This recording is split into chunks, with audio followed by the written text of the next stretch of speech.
Our reading today comes from the Gospel of Mark, portions of chapter 14. "You will all fall away," Jesus told them, "for it is written, 'I will strike the shepherd and the sheep will be scattered.' But after I have risen, I will go ahead of you into Galilee." Peter declared, "Even if all fall away, I will not." "Truly I tell you," Jesus answered, "today, yes, tonight, before the rooster crows twice, you yourself will disown me 3 times." But Peter insisted emphatically, "Even if I have to die with you, I will never disown you." And all the others said the same. While Peter was below in the courtyard, one of the servant girls of the high priest came by. When she saw Peter warming himself, she looked closely at him. "You also were with that Nazarene, Jesus," she said. But he denied it. "I don't know or understand what you're talking about," he said, and went out into the entryway. When the servant girl saw him there, she again said to those standing around, "This fellow is one of them." Again, he denied it. After a little while, those standing near said to Peter, "Surely you are one of them, for you are a Galilean." He began to call down curses, and he swore to them, "I don't know this man you're talking about." Immediately, the rooster crowed the second time. Then Peter remembered the word Jesus had spoken to him. "Before the rooster crows twice, you will disown me 3 times." And he broke down and wept. May God bless the hearing and the living of this word. And from the writings of Emanuel Swedenborg, the Doctrine of Life, number 45. It then follows that as we turn our backs on evils because they are sins, we have faith. Because as explained just above, this means that we are focused on what is good. There is support for this in the contrasting fact that if we do not turn our backs on evils because they are sins, we do not have faith, because we are focused on what is evil. And evil has an intrinsic hatred for truth.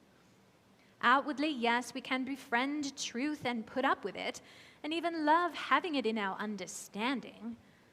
But when we shed that outwardness, as happens after death, we first discard the truth we befriended in the world, then we deny that it is true, and finally, we turn away from it. So my friends, welcome to the 4th installment in our Lenten series, Grounded Goodness by Design. So now, finally, we get to the Lenty part of this series, the part when we think about how we need to change and what we might do differently in our lives going forward. We start with Peter's story of denying Jesus. It's just so heart-wrenching, isn't it? To be so confident and then to deny so quickly and fully. There is something so very human about that. And I think we can recognize ourselves in that text. We have such good intentions, high hopes, lofty goals, and then sometimes they are undone in a moment. It is in this context of our obvious human fallibility that we can understand Swedenborg's rather incredulous but common sense critique of Protestantism of his time. He thought that the doctrine of faith alone, as in the notion that all our salvation requires is a simple faith in Jesus' sacrifice and has nothing at all to do with how we act, was patently ridiculous. He wondered, how can the life of faith have nothing to do with our behavior? Look at how much we all mess up. Of course, our behavior has to be part of the equation, or what is the spiritual life even for?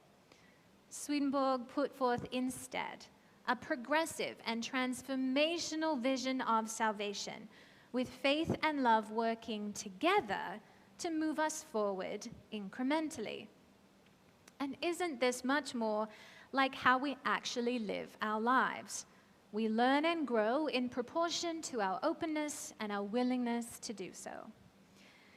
And it is with that focus, the fact that how we act is part of our faith story, that Swedenborg pretty much constantly talks about turning our backs on our evil desires, beliefs, and behaviors. Older translations use the term shunning, that we should shun evils as sins. It seems pretty simple. He was saying just, don't be evil, don't be bad, don't be destructive, don't be malicious. Makes sense, right? But it just didn't seem to him that religion of his day was focusing all that much on that anymore, especially the everyday evils, being a jerk, being dishonest, being selfish. But our lives are made up of those everyday sins as well. And so, it is the focus of Swedenborgian theology in Lent and the whole year round to cultivate awareness of our everyday evils and then to shun them, to say no to them, and to stop doing them. To us, this is the bare minimum of the spiritual life, to care enough about God, ourselves, and others to embark on a journey of doing better. But, as you may well have guessed from the tone and direction of this Lenten series as a whole, I'm going to gently challenge how we hold this task, and particularly the language of shunning. Now, as a good Swedenborgian, I have totally assimilated the notion of shunning evils, and when my everyday evils come up, jealousy, apathy, prejudice, fear, or any number of others, I'll say no, go away, that's not me or how I want to be. And let me just say up front that, of course, I think that this is an important intellectual process. We need to have clarity about what is right and wrong. We need to draw our lines in the sand. We need to be resolved on what kind of life we are trying to build. And that often means a commitment about what not to do. But emotionally, in the last several years, I've found shunning has showed up for me as a rather energetically aggressive and sort of superficial approach. It's both exhausting and inherently judgmental and doesn't actually get to the bottom of why challenges might be coming up in my spiritual life in the first place. Hence, the ideas from Buddhism that I have been introducing in these last 2 series: surrender, acceptance, self-compassion. Perhaps where I am going with this can be best illustrated by this Buddhist story, which I will paraphrase. The Buddha was meditating under a tree one day and saw the demon Mara lurking around the edges of the grove, spoiling for a fight. The Buddha knew that he was a match for Mara, but also that because of Mara's nature, he would always be there, waiting to ambush. So, the Buddha said, "I see you, Mara." And he invited Mara to tea and served Mara with kindness. And Mara was befuddled and eventually went away. I love this story. I love how it subverts an assumed combative premise and offers up another way. There is something very powerful, though, a power derived from peaceful confidence rather than defiance, whereby the Buddha acknowledges Mara's presence and who Mara is, and then takes away Mara's power, which exists in the assumption that the fight is necessary. We notice, of course, that the Buddha isn't befriending Mara, isn't signing on to or acquiescing to Mara's agenda, which is clearly an agenda based in suffering and destruction. The Buddha simply accepts that Mara is present, and that leads to a reframing of the situation. And I think that sometimes our focus on shunning our evils, even turning our backs on them, as the more recent translations say, can only be a short-term solution. Yes, if we are in the heat of the moment and tempted to kick the dog, then yes, shun that real hard. But then, when the heat of the moment is gone, perhaps we should spend some time inhabiting that impulse, asking where it comes from and what it might need in order to be healed. Because whenever we go all in on shunning after the impulse, after the fact, that looks a lot more like denial. Accepting that our evil impulses exist, and exist for some sort of reason, is foundational to our spiritual progress. Because if we do that curious work based in acceptance and self-compassion rather than denial, we will be less likely to even consider kicking the dog next time. Acceptance can lead to change. And I know that my brain is doing a little short circuit because the definition of acceptance communicates a kind of static affirmation, a reaching of a state of approval. How can something like that lead to change? Isn't that the opposite of change?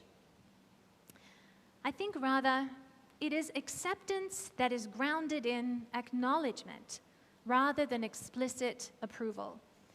We need to see Mara first, accept Mara's presence first, before deciding upon wise action, because then in that clarity held with kindness, we have more freedom than just fight or flight. We can decide, as the Buddha did, to reject any false categories, like the combat Mara was wanting, and opt for a better solution. Tara Brach writes, "By holding my feelings of anger and frustration with radical acceptance, I could find my way to the caring that gives rise to wise action. Acceptance of whatever arises in us in the present moment is not a passive act. Rather, this engaged, mindful presence allows us to respond to our world from our deepest compassion and wisdom." As we return to our reading today, we observe that we don't get to hear from the gospel about Peter's internal process around his cowardice. We know he wept bitterly, and I think we all recognize that abyss of regret and disappointment. What we do know is that Peter went on to become an influential apostle, a key figure in the development of the early Christian church. And I believe an important part of him getting there was the way he encountered Jesus after the resurrection. In the Gospel of John, there is a story of the disciples fishing and Jesus calling them to breakfast on the beach. And this is a text we will hear more from in May. Jesus doesn't demand an apology, but he does ask Peter 3 times, "Do you love me?" Echoing, and one could even say healing, Peter's threefold denial. Each time Peter answers yes, and each time Jesus answers with a variation on "feed my sheep." The end game, as the Buddha knew, is not the vanquishment of our everyday evils as a sign of valor and purity. The end game is feeding Jesus' sheep, those around us. And the reason that we work to remove our evils is because they are going to get in the way of being loving. And we should attempt their removal in whatever way removes them from the root, rather than just removing them from our eyes. Compassion and understanding together can lead to a powerful transformation. Or, as noted by a renowned Buddhist teacher, the essence of Buddhism is to discover a state of lasting happiness and to work for the benefit of others. On this path, wisdom and compassion are inseparable. Little by little, through a process of investigation, we gradually come closer to understanding the truth. Amen.